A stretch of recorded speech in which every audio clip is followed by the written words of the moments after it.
എല്ലാവർക്കും ദീപ്താസ് കിച്ചണിലേക്ക് സ്വാഗതം. ഇന്ന് നമുക്ക് ചോറിൻ്റെ കൂടെയും പുട്ടിൻ്റെയും അപ്പത്തിൻ്റെ ഒക്കെ കൂടെ കഴിക്കാൻ പറ്റിയിട്ടുള്ള കുമ്പളങ്ങ വെച്ചിട്ട് നല്ല ചിക്കൻ കറിയുടെ ഫ്ലേവറോട് കൂടിയിട്ടുള്ളൊരു കറി തയ്യാറാക്കാം. അപ്പോൾ ഇതെങ്ങനെയാണ് തയ്യാറാക്കുന്നത് നോക്കാം. ആദ്യം തന്നെ നമ്മൾ ഈ ഒരു കറിക്ക് വേണ്ടിയിട്ടുള്ള അരപ്പൊക്കെ ഒന്ന് തയ്യാറാക്കി വയ്ക്കാം. ഞാനിവിടെ ഒരു പാൻ എടുത്തിട്ടുണ്ട്. ഇതിലേക്ക് 1 ടേബിൾ സ്പൂൺ വെളിച്ചെണ്ണ ഒഴിച്ചു കൊടുക്കാം. ഇതിന് വേണ്ടിയിട്ട് ഞാൻ 2 പിടി തേങ്ങയാണ് എടുത്തിട്ടുള്ളത്. ഇത് ഈ ഒരു പാനിലേക്ക് ഇട്ട് കൊടുക്കാം.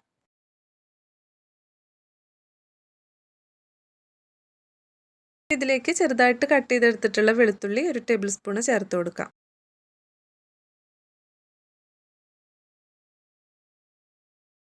ആറ് ചെറിയ ഉള്ളി ചെറുതായിട്ട് കട്ട് ചെയ്തെടുത്തിട്ടുണ്ട്, അതും കൂടി ചേർത്ത് കൊടുക്കാം. പിന്നെ ഇതിലേക്ക് 2 ചെറിയ പീസ് കറുവപ്പട്ട, 1 തക്കോലം, 3 ഗ്രാമ്പു, പിന്നെ 1 ഏലക്ക, പിന്നെ ചെറിയൊരു കഷ്ണം ജാതിക്ക, ഇത്രയും ചേർത്ത് കൊടുക്കാം. ഇതോടൊപ്പം തന്നെ 1 ടീസ്പൂൺ പെരുംജീരകം കൂടി ചേർക്കാം. വലിയ ജീരകമാണ്. 1 തണ്ട് കറിവേപ്പിലയും കൂടി ചേർത്തിട്ട് നന്നായിട്ടൊന്ന് വറുത്തെടുക്കാം. നല്ലൊരു ബ്രൗൺ കളർ വരുന്നവരെ ചെറിയ തീയിൽ വെച്ചിട്ട് നന്നായിട്ട് വറുത്തെടുക്കാം. ഇപ്പോൾ അത്യാവശ്യം മൂത്ത് വന്നിട്ടുണ്ട്. ഇനി ഇതിൻ്റെ ഫ്ലെയിം ഓഫ് ചെയ്ത് കൊടുക്കാം. ഇത് വേറൊരു പാത്രത്തിലൊന്ന് ചൂടാറാനായിട്ട് മാറ്റി വയ്ക്കാം. തേങ്ങയൊക്കെ ഒന്ന് ചൂടാറുന്ന സമയം കൊണ്ട് ഇതേ പാനിൽ തന്നെ നമുക്ക് കുറച്ച് ഉള്ളിയൊക്കെ ഒന്ന് വഴറ്റിയെടുക്കാം. 1 ടേബിൾ സ്പൂൺ വെളിച്ചെണ്ണ ഒഴിച്ച് കൊടുത്തിട്ടുണ്ട്. ഇതിലേക്കൊരു ചെറിയ സബോളയുടെ പകുതി ഭാഗം ചെറുതായിട്ട് കട്ട് ചെയ്തെടുത്തിട്ടുള്ളതാണ്, ഇതും കൂടി ചേർത്ത് കൊടുക്കാം. സബോള അധികം നേരം വഴറ്റി കൊടുക്കേണ്ട ആവശ്യമില്ല, 2 മിനിറ്റ് ഒന്ന് വഴറ്റി കൊടുത്താൽ മതി. ഇനി ഇതിലേക്ക് 1 തണ്ട് കറിവേപ്പില, 1/2 ടേബിൾ സ്പൂൺ ഇഞ്ചി ചതച്ചത്, പിന്നെ 1 പച്ചമുളകും കൂടി ചേർക്കാം. ഇഞ്ചിയുടെ ഒരു പച്ചമണം മാറുന്നവരേക്കും ഇളക്കി കൊടുക്കാം.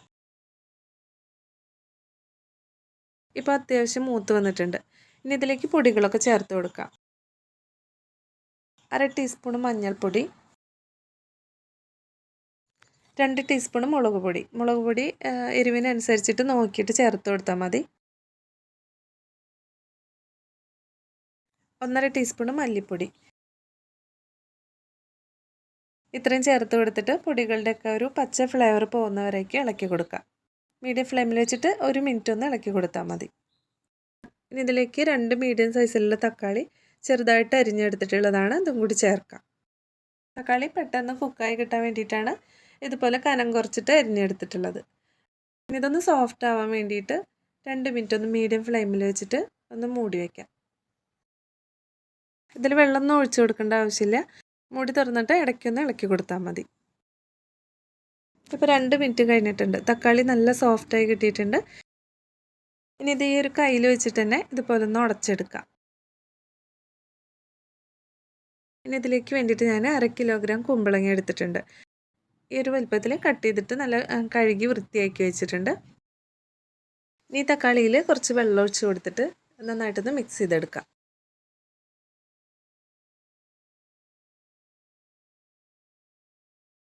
ഇനി ഇതിലേക്ക് നമുക്ക് കുമ്പളങ്ങ ചേർത്ത് കൊടുക്കാം. എന്നിട്ട് എല്ലാം കൂടിയിട്ട് നന്നായിട്ടൊന്ന് മിക്സ് ചെയ്തെടുക്കാം.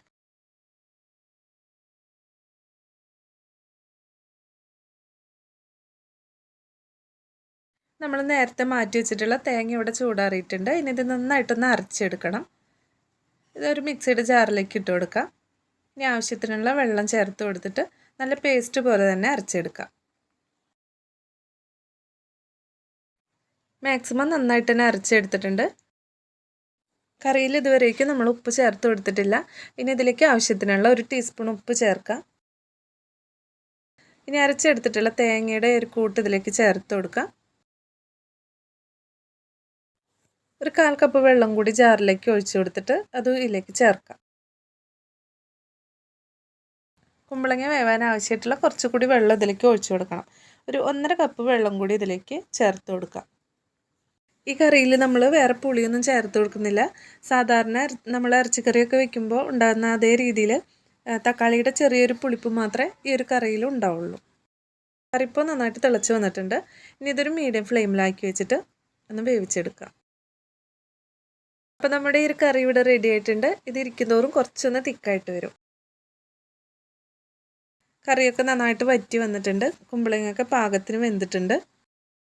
ഇനി ഇതിലേക്ക് കുറച്ച് കറിവേപ്പില ഇട്ട് കൊടുക്കാം. ഇതിൽ ഫ്ലേവർ പോരാൻ തോന്നുകയാണെങ്കിൽ 1/2 ടീസ്പൂൺ ഗരം മസാല പൗഡർ ഇതിലേക്ക് ചേർക്കാം. പക്ഷേ ഇതിൽ ഫ്ലേവറൊക്കെ കറക്റ്റാണ്. വേറെ ഒന്നും ഞാനിതിൽ ചേർത്ത് കൊടുക്കുന്നില്ല. കുറച്ച് കറിവേപ്പില മാത്രമാണ് ഇതിൽ ചേർക്കുന്നുള്ളൂ. നമ്മൾ ചിക്കൻ കറി കൂട്ടി കഴിക്കുന്ന ചപ്പാത്തിയുടെയും പൊറോട്ടയുടെയും അപ്പത്തിൻ്റെ ഒക്കെ കൂടെ ഇത് നല്ലൊരു കോമ്പിനേഷനാണ്. അപ്പോൾ തീർച്ചയായിട്ടും നിങ്ങൾ ഈ ഒരു കറി ട്രൈ ചെയ്ത് നോക്കണം. വീണ്ടും അടുത്തൊരു വീഡിയോ ആയിട്ട് കാണാം. താങ്ക്